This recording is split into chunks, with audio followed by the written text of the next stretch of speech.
Mag-fry tayo ng dry fish, guys. Okay.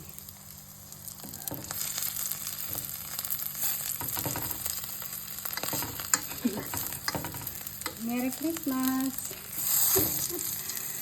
Merry Christmas, everyone! Kalahating isda ng ulamin.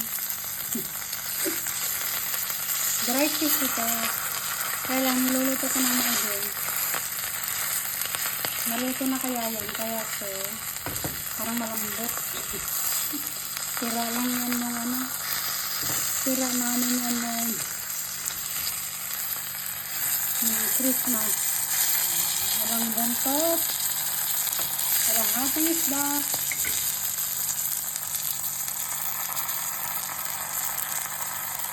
Merry Christmas, guys!